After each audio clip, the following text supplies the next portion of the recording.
ഹോസ്പിറ്റലിലേക്ക് പോകാനുള്ള തയ്യാറെടുപ്പിലാണ്. ബ്ലാക്ക് പാൻറ്റും വൈറ്റ് ഷർട്ടും ആയിരുന്നു അവൻ്റെ വേഷം. കണ്ണാടിയുടെ മുന്നിൽ നിന്നുകൊണ്ട് മുടി ഒതുക്കി വെക്കുന്നതിനിടയിലാണ് തൻ്റെ ഫോൺ ശബ്ദിക്കുന്നത്.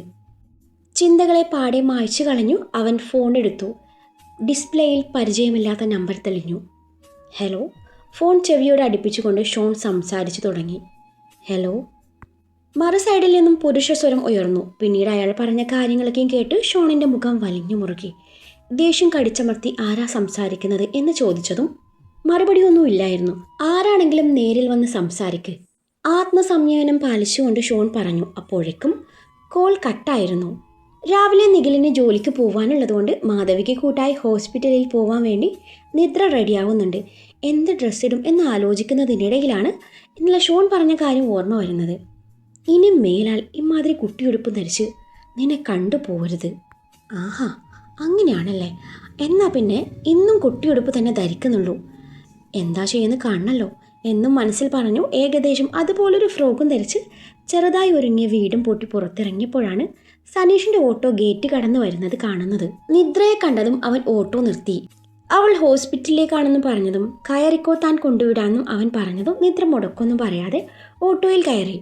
ഓട്ടോ ഓടിക്കുന്ന സനീഷിൻ്റെ കണ്ണുകൾ മിററിൽ കൂടി ഇടയ്ക്കിടെ നിദ്രയെ തേടിയെത്തുന്നുണ്ട്. പതിവ് പോലെ ഇരുവരും ഓരോന്ന് സംസാരിച്ചുകൊണ്ട് യാത്ര തുടർന്നു. ഹോസ്പിറ്റലിൽ എത്തിയതും സനീഷ് ഓട്ടോ നിർത്തി. സനീഷ് ഏട്ടൻ വരുന്നുണ്ടോ? നിദ്ര തിരക്കി. ഇല്ല, എനിക്ക് കുറച്ച് തിരക്കുണ്ട്. ഡിസ്ചാർജ് ചെയ്യുമ്പോൾ വിളിച്ചാൽ മതി, ഞാൻ വരാം. എന്നാൽ പിന്നെ വൈകിപ്പിക്കണ്ട, സനീഷ് ഏട്ടൻ പോയിക്കോ. നിദ്ര പറഞ്ഞത് കേട്ടതും സനീഷ് ഓട്ടോ സ്റ്റാർട്ട് ചെയ്തു. ഡോക്ടേഴ്സിന് അനുവദിച്ചിട്ടുള്ള പാർക്കിംഗ് ഏരിയയിൽ വണ്ടി പാർക്ക് ചെയ്ത് മുന്നോട്ട് നടക്കുന്നതിനിടയിലാണ് സനീഷിൻ്റെ ഓട്ടോയിൽ നിന്നും ഇറങ്ങി വരുന്ന നിദ്രയെ ഷോൺ കാണുന്നത്. ആ കാഴ്ച കണ്ട് അവൻ്റെ മുഖം ചുളുങ്ങി. ഇന്നലെ താൻ എന്ത് ചെയ്യരുതെന്ന് പറഞ്ഞു, അത് തന്നെ ചെയ്തു വന്നിരിക്കുന്നു. ഒപ്പം സനീഷിനെ കൂടി കണ്ടതും ദേഷ്യം ഇരട്ടിച്ചു. അവൻ മുഷ്ടി ചുരുട്ടി പിടിച്ചു ദേഷ്യം നിയന്ത്രിച്ചു. നിദ്രയെ ഇറക്കി സനീഷ് പോയതും അവൾ മുന്നോട്ട് നടന്നു. തന്നെ നോക്കി ദഹിപ്പിക്കുന്ന ഷോണിനെ മുന്നിൽ കണ്ടതും കാര്യം മനസ്സിലായ അവൾ നിന്ന് പരങ്ങി. അവളെ മൊത്തത്തിലൊന്നൊഴിഞ്ഞു. ഞാൻ OP റൂമിൽ കാണും, അങ്ങോട്ടേക്ക് വന്നേക്കണം എന്നും കടുപ്പിച്ച് പറഞ്ഞുകൊണ്ട് മുന്നോട്ട് നടക്കുന്നവനെ നോക്കി പുച്ഛിച്ചു. അവൾ പിന്നാലെ നടന്നു. തന്നോട് വരാൻ പറഞ്ഞത് എന്തിനാണെന്ന് മനസ്സിലാക്കി അവൻ പറഞ്ഞത് കാര്യമാക്കാതെ അമ്മയുടെ മുറി ലക്ഷ്യം വെച്ച് നടന്നു. ഷോൺ തൻ്റെ വാച്ചിലേക്ക് നോക്കിക്കൊണ്ട് നിദ്രയെ വെയിറ്റ് ചെയ്തിരിക്കുവാണ്. ഏറെ നേരമായിട്ട് അവളെ കാണാഞ്ഞപ്പോൾ അവൻ്റെ ദേഷ്യം ഇരട്ടിച്ചു. അവൻ മുന്നിൽ വെച്ചിരിക്കുന്ന ഗ്ലാസ്സിലേക്ക് വെള്ളം പകർന്നു കുടിച്ചു. ഒന്ന് ദീർഘമായി നിശ്വസിച്ചു. കണ്ണടച്ചു തുറന്നു. അതിനിടയിൽ നേഴ്സ് വന്ന് റൗണ്ട്സിന് സമയമായെന്ന് പറഞ്ഞതും അവൻ ഇരുന്നിടത്തു നിന്നും എഴുന്നേറ്റു. അതിനിടയിൽ അവൻ്റെ കൈത്തട്ടി ടേബിളിൽ ഉണ്ടായിരുന്ന ഗ്ലാസ് താഴെ വീണ് പൊട്ടി. ഡ്യൂട്ടിയിലുണ്ടായിരുന്ന നേഴ്സ് സുജിയോട് ക്ലീനിങ് സ്റ്റാഫിനെ വെച്ച് ക്ലീൻ ചെയ്യാൻ ഏൽപ്പിച്ച് ഷോൺ തൻ്റെ സ്റ്റെത്തും കയ്യിൽ പിടിച്ചു മുറിയിൽ നിന്നിറങ്ങി. സുജ ക്ലീനിങ് ചേച്ചിയോട് ഇക്കാര്യം പറഞ്ഞു. ഷോണിന് പിറകെ വെച്ച് പിടിച്ചു. നിദ്ര എത്തുന്നതിന് മുൻപ് നിഖിൽ അവിടെ നിന്ന് പോയിരുന്നു. അമ്മ വല്ലതും കഴിച്ചോ? അവൾ ചോദിച്ചു. ആ, കഴിച്ചു. പോകുന്നതിന് മുൻപ് നിഖിൽ ഭക്ഷണം വാങ്ങിച്ചു കൊണ്ടുവന്നിരുന്നു. ഇപ്പോൾ കുഴപ്പമൊന്നുമില്ലല്ലോ അമ്മേ? എനിക്കിപ്പോൾ ഒരു കുഴപ്പമില്ല. നെത്തു, എന്ത് കോലായത്? ഈ ഡ്രസ്സ് ഇട്ടുകൊണ്ട് നീ എന്തിനാ ഇങ്ങോട്ട് വന്നേ? ആ പയ്യനെങ്ങാനും ഇത് കണ്ട എന്ത് കരുതും? മാധവി ഒരു തരം ആദിയോടെ പറഞ്ഞു. എന്ത് കരുതാൻ? ഞാൻ എനിക്കിഷ്ടമുള്ള ഡ്രസ്സ് ധരിച്ചു. അത് ചോദിക്കാൻ അയാൾ ആരാ? നിത്തു, തറുതല പറച്ചില്ലേ കൂടുന്നുണ്ട്. മാധവി ശാസിച്ചു. ഞാനിപ്പോൾ എന്തു പറഞ്ഞു എന്നാ? കല്യാണം കഴിഞ്ഞെന്ന് വെച്ചേ എൻ്റെ സ്വാതന്ത്ര്യത്തിൽ ആരും കൈ കടത്താൻ വരികയൊന്നും വേണ്ട എന്നും പറഞ്ഞവൾ ബൈസ്റ്റാൻഡർക്കുള്ള കട്ടിലിൽ വന്നിരുന്ന് അഭിരാമിക്ക് മെസ്സേജ് അയക്കാൻ തുടങ്ങി. അതിനിടയിൽ അവളുടെ മനസ്സ് ഷോണിലേക്ക് എത്തി നിന്നു. എന്നാലും എന്തിനായിരിക്കും അവൻ തന്നെ വരാൻ പറഞ്ഞത്? അവൾ സ്വയം ചോദിച്ചു. താൻ ചെല്ലാഞ്ഞതുകൊണ്ട് ദേഷ്യമായിരിക്കുമോ? ഇനിയിപ്പോൾ ഇതിൻ്റെ പേരിൽ കല്യാണത്തിൽ നിന്നും പിന്മാറിയാലോ എന്നൊരു തോന്നൽ അവൾ അലട്ടി. അവൻ ചെല്ലാൻ പറഞ്ഞതിൽ എന്തായാലും അവിടെ വരെ ഒന്ന് ചെന്നിട്ട് വരാം എന്ന് കരുതി അവൾ അമ്മയോട് പറഞ്ഞ് താഴേക്ക് നടന്നു. ഗ്രൗണ്ട് ഫ്ലോറിൽ അവൻ്റെ OP റൂമിനരികിലെത്തി. OP ടൈം ആവുന്നതേയുള്ളൂ. അതിനാൽ റൂമിന് വെളിയിൽ അധികം ആരും ഇല്ലായിരുന്നു. അവൾ ഡോറിൽ നോക്ക് ചെയ്ത് നോക്കി. അകത്ത് നിന്നും പ്രതികരണമൊന്നും ഇല്ല എന്ന് കണ്ടതവൾ ഡോർ പതിയെ തുറന്ന് അകത്തേക്ക് നടന്നു. അവനെ മുറിയിൽ കാണാഞ്ഞതുകൊണ്ട് ചുറ്റും കണ്ണോടിച്ചുകൊണ്ട് മുന്നോട്ട് നടന്നു. അതിനിടയിൽ തറയിൽ ചിതറിക്കിടക്കുന്ന ചില്ല് കഷ്ണങ്ങൾ അവൾ കണ്ടില്ലായിരുന്നു. അതിലൊരെണ്ണം അവളുടെ കാലിലേക്ക് തുളച്ചു കയറി. വേദനയുടെ ഞെട്ടലിൽ അവൾ പിടിച്ചു നിൽക്കാനാവാതെ താഴേക്ക് പതിച്ചു. മുഖത്ത് വേദനയുടെ ചുളിവുകൾ തെളിഞ്ഞു. കണ്ണുകളിൽ വെള്ളം നിറഞ്ഞു. കാലിൽ നിന്ന് ചോര പതുക്കെ പുറത്തേക്ക് വാർന്നു. വെളുത്ത നിലത്തിൽ ചുവപ്പ് പാടുകൾ പടർന്നു. റൗണ്ട്സ് കഴിഞ്ഞ് ഷോൺ ലിഫ്റ്റ് വഴി ഗ്രൗണ്ട് ഫ്ലോറിലെത്തി. ചുറ്റും നിൽക്കുന്നവരെയൊന്നും ശ്രദ്ധിക്കാതെ ധൃതിയിൽ OP റൂം ലക്ഷ്യം വെച്ച് മുന്നോട്ട് നടന്നു. ഡോർ തുറന്ന് അവൻ OP റൂമിലേക്ക് കടന്നു വന്നു. അകത്തെ നിശബ്ദതയിൽ ഒരു അസ്വസ്ഥത അവനെ പിടിച്ചെടുക്കുന്നത് പോലെ. നിലത്തിരുന്ന വേദനയിൽ ചെറുതായി ചുരുണ്ടിരിക്കുന്ന നിദ്രയെ കണ്ടപ്പോൾ അവൻ്റെ കണ്ണുകളിൽ ആശങ്ക നിറഞ്ഞു. കാലിൽ മുറിവേറ്റ് അവൾ കൈകൊണ്ട് പിടിച്ചിരിക്കുകയായിരുന്നു. ചോര സാവധാനം നിലത്തേക്ക് വീണുകൊണ്ടിരിക്കുന്നു. ഈ കാഴ്ച കണ്ടത് അവൻ അവളുടെ അരികിലേക്ക് ഓടി. നിദ്ര. അവളുടെ അരികിൽ വന്ന് കുനിഞ്ഞിരുന്നു കൊണ്ട് അവൻ വിളിച്ചു. വേദന സഹിക്കാനാവാതെ നിറകണ്ണുകളോടെ അവൾ അവനെ നോക്കി. അവൻ്റെ കണ്ണുകൾ രക്തം പൊടിഞ്ഞ അവളുടെ കാലിലേക്ക് നീണ്ടു. ഇപ്പോഴും ചില്ല് കഷ്ണം അവളുടെ കാലിൽ തന്നെയാണുള്ളത്. അവൻ ചില്ല് കഷ്ണം നീക്കാൻ ശ്രമിച്ചു. അവൾ വേദനയിൽ കണ്ണുകൾ മുറുക്കി അടച്ചപ്പോൾ അവൻ അവളുടെ കൈ കൂടുതൽ ഉറച്ചു പിടിച്ചു. ഒന്നുമില്ല, പേടിക്കേണ്ട എന്ന അവൻ്റെ ശബ്ദം മൃദുവായി അവളുടെ ചെവിയിൽ പതിഞ്ഞു. ചില്ല് നീക്കിയതും ചെറിയൊരു നിലവിളി അവളിൽ നിന്നും പുറത്തു വന്നു. അവളെയും കൈകളിലെടുത്ത് അവൻ പേഷ്യൻ്റ് ബെഡിന് അരികിലേക്ക് നടന്നു. അവൻ സാവധാനം അവളെ ബെഡിൽ കിടത്തി. അവളുടെ മുഖത്ത് വേദനയുടെ രേഖകൾ വ്യക്തമായിരുന്നു. മുറിവ് പരിശോധിക്കാൻ അവൻ കൈ നീട്ടിയപ്പോഴേക്കും വേദനയുടെ ഞെട്ടലിൽ അവൾ അവൻ്റെ കൈ മുറുക്കി പിടിച്ചു. പേടിക്കേണ്ട എന്നവൻ മൃദുവായി പറഞ്ഞു. അവൻ്റെ ശബ്ദത്തിൽ ഒരു ആശ്വാസമുണ്ടായിരുന്നു. അവളുടെ കണ്ണുകൾ നിറഞ്ഞു നിന്നു. ശ്വാസം അല്പം വേഗത്തിലായിരുന്നു. അവൻ അതീവ ശ്രദ്ധയോടെ മുറിവ് ക്ലീൻ ചെയ്യാൻ തുടങ്ങി. ഓരോ സ്പർശവും സാവധാനം അവളുടെ വേദന കുറയട്ടെന്ന കരുതലോടെ. അവൾ അപ്പോഴും അവൻ്റെ കൈ പിടിച്ചു തന്നെയിരുന്നു. പക്ഷെ ആ പിടിയിൽ വേദനയോടൊപ്പം ഒരു വിശ്വാസവും കലർന്നിരുന്നു. അതിനിടയിൽ അവളുടെ ഫ്രോക്ക് മുട്ടിനുമീത്തേക്ക് പൊങ്ങിക്കിടക്കുന്നത് ശ്രദ്ധിച്ചവൻ അത് തൻ്റെ പ്രവൃത്തിക്ക് ഭംഗം വരുത്തുമെന്ന തോന്നലിൽ തൊട്ടരികിൽ കിടക്കുന്ന ബെഡ്ഷീറ്റ് എടുത്ത് അവിടെ മറച്ചു. തൻ്റെ ജോലി തുടർന്നു. അന്നേരം അവൾ നാണത്തോടെ അവനെ ഒളികണ്ണിട്ട് നോക്കി. ഉടൻ തന്നെ മുറിവ് ശുചീകരിച്ച് ബാൻഡേജ് കെട്ടി രക്തസ്രാവം പതുക്കെ നിർത്തി. അവൾ അല്പം ശാന്തമായപ്പോൾ അവൻ അവളുടെ മുഖത്തേക്ക് നോക്കി. കണ്ണുനീരിൽ തിളങ്ങുന്ന അവളുടെ കണ്ണുകൾ അവനെ തേടി. ആ നിമിഷം വേദനക്കിടയിലും ഇരുവരുടെയും കണ്ണുകൾ തമ്മിൽ പേരറിയാത്ത എന്തോ ഒരു ബന്ധം പിറക്കുന്നത് പോലെ. ആ നിമിഷം സമയം തന്നെ ഒന്ന് നിശ്ചലമായതുപോലെ. അവളുടെ വിരലുകൾ ഇനിയും അവൻ്റെ കയ്യിൽ പറ്റിപ്പിടിച്ചിരിക്കുന്നു. വേദന മാറിയെങ്കിലും അവൻ്റെ സാന്നിധ്യം വിട്ടുകളയാൻ അവൾക്ക് മനസ്സില്ലാത്തതുപോലെ. ഒന്നും പേടിക്കണ്ട, ചെറിയ മുറിവാണ്, കുറച്ച് ദിവസം റെസ്റ്റ് എടുത്താൽ മതി അവൻ ശാന്തമായ സ്വരത്തിൽ പറഞ്ഞു. മുറിയിലെ ശാന്തതയിൽ മെല്ലെ കേൾക്കുന്ന ഹൃദയമിടിപ്പുകൾക്കിടയിൽ വേദനയുടെ നിമിഷങ്ങൾ. പക്ഷെ അതിനു പിന്നിൽ ജനിച്ച ആ ബന്ധം അവർ രണ്ടുപേരും ഇപ്പോൾ വ്യക്തമായി അനുഭവിച്ചു തുടങ്ങി. അവൾ അവനെ കണ്മ ചിമ്മാതെ നോക്കുന്നുണ്ട്. മുറിവ് കെട്ടുന്നതിൽ നിന്നും ശ്രദ്ധ മാറ്റിയ ഷോൺ കാണുന്നത് തന്നെ കണ്ണിമ ചിമ്മാതെ നോക്കി നിൽക്കുന്ന നിദ്രയാണ്. ഈ വേദനക്കിടയിലും വായ് നോട്ടത്തിന് ഒരു കുറവുമില്ല അല്ലേ? കഷ്ടം, അവൻ പിറുപിറുത്തു. എൻ്റെ കെട്ടിയോനാവാൻ പോവല്ലേ, അപ്പോൾ ഞാൻ നോക്കും. അവൻ്റെ പറച്ചിൽ കേട്ട് നിദ്ര പതിഞ്ഞ സ്വരത്തിൽ മറുപടി പറഞ്ഞു. അത് കേട്ടതും പിന്നെ അവനൊന്നും പറയാൻ നിന്നില്ല. ഇപ്പോൾ എന്നോടൊരിത്തിരി സ്നേഹമൊക്കെയും തോന്നുന്നില്ലേ? നിദ്ര പ്രതീക്ഷയോടെ ചോദിച്ചു. ഇല്ല. അവളുടെ ചോദ്യത്തിന് ഉടനെ മറുപടി വന്നു. ഇല്ലേ? അപ്പോൾ പിന്നെ ഈ കാണിക്കുന്നതൊക്കെയും? അതൊക്കെ എന്താ? എന്ത് കാണിച്ചു എന്നാ? എൻ്റെ മുന്നിൽ ഏതൊരു പേഷ്യൻ്റ് വന്നാലും ഞാൻ ഇങ്ങനെ തന്നെ പെരുമാറും. ഓ അങ്ങനെ.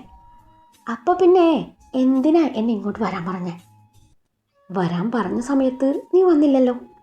എനിക്ക് മനസ്സിലായിട്ടോ. ഇവിടെ ചില്ല് കഷ്ണം വിതറിയിട്ട് എന്നെ മനഃപൂർവ്വം വിളിച്ചു വരുത്തി എൻ്റെ കാലിന് പരിക്കേൽപ്പിച്ചു. എന്നോട് ദേഷ്യം തീർത്തതാ അല്ലേ? നിന്നോട് ദേഷ്യമുണ്ടെന്ന് സത്യ, പക്ഷെ നീ പറഞ്ഞ പോലെ ദേഷ്യം തീർക്കാൻ മാത്രം ചെറ്റയല്ല ഞാൻ. എന്നോട് ദേഷ്യം ഉണ്ടെങ്കിൽ പിന്നെ എന്തിനാ എന്നെ കല്യാണം കഴിക്കുന്നത്? അവൾ പരിഭവിച്ചു. അതെന്തിനാണെന്ന് നിനക്കറിയില്ലേ? അവൻ്റെ ആ പറച്ചിലിന് പിന്നിലെ ധ്വനി അവൾക്ക് മനസ്സിലായി. ഓ അറിയാമേ.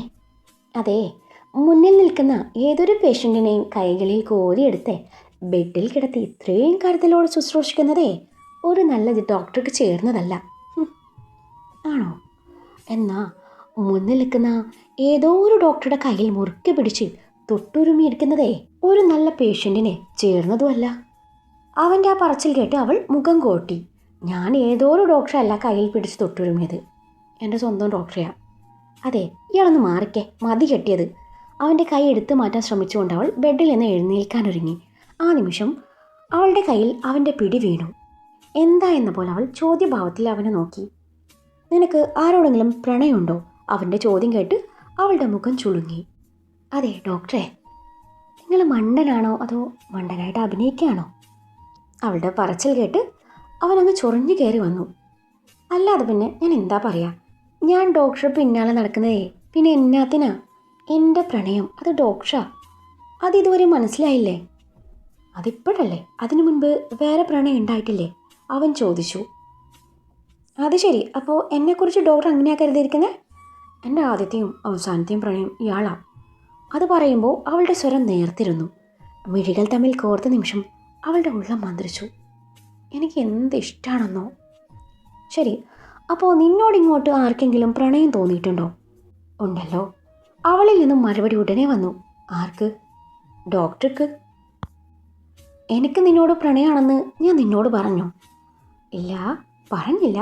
പക്ഷെ എനിക്കറിയാം ഡോക്ടർക്ക് എന്നെ ഇഷ്ടമാണ്. പിന്നെ എനിക്ക് നിന്നോട് ഒരിഷ്ടവുമില്ല. നീയേ ഞാൻ ചോദിച്ചതിന് മറുപടി പറ. അല്ല, എന്താ ഡോക്ടറുടെ ഉദ്ദേശം? പ്രണയത്തിൻ്റെ സർവേ നടത്തി കല്യാണം കഴിഞ്ഞ് എന്നെ ബ്ലാക്ക് മെയിൽ ചെയ്യാനല്ലേ? എന്നിട്ട് എന്നെ ഒഴിവാക്കണം. എനിക്ക് മനസ്സിലാവുന്നുണ്ട് കേട്ടാ. നടക്കില്ല ഡോക്ടറെ. എൻ്റെ അറിവിലെ അങ്ങനെ ഒരുത്തനുമില്ല. അവളുടെ പറച്ചിൽ കേട്ട് അവനങ്ങ് ചൊറിഞ്ഞു കയറി. അപ്പോൾ പിന്നെ ആരാവൻ? യവൻ. രാവിലെ ഒരുവൻ എനിക്ക് വിളിച്ചിരുന്നു. അവന് നിന്നോട് മുടിഞ്ഞ പ്രേമാണത്രേ. നിന്നെ വിട്ടുകൊടുത്തില്ലെങ്കിൽ അവൻ ചത്തുകളയുന്നു. അയ്യോ, എന്നിട്ടെന്താ, ഞാൻ അവനോട് പോയി ചാവാൻ പറഞ്ഞു. അവൻ ധൈര്യത്തോടെ എൻ്റെ മുന്നിൽ വന്ന് ഇക്കാര്യം പറഞ്ഞിരുന്നെങ്കിൽ ഒരു പക്ഷെ ഞാൻ ഈ വിവാഹത്തിൽ നിന്ന് പിന്മാറിയേനെ. ഇതിപ്പോൾ അവന് പേര് പോലും പറയാനുള്ള ധൈര്യമില്ലാത്തവനെ പ്രേമിക്കരുത്. അത് പോയിന്റ്. എന്നാലും ആരാത്? നിദ്ര ആലോചനയോടെ പറഞ്ഞു. എനിക്കെങ്ങനെ അറിയാം? നീ ഒന്നുകൂടെ ഓർത്തു നോക്കിക്കേ. ചിലപ്പോൾ നിൻ്റെ പഴയ ക്രഷ് വല്ലതും ആവും. എനിക്കങ്ങനെ ആരോടും ക്രഷൊന്നും തോന്നിയിട്ടില്ല.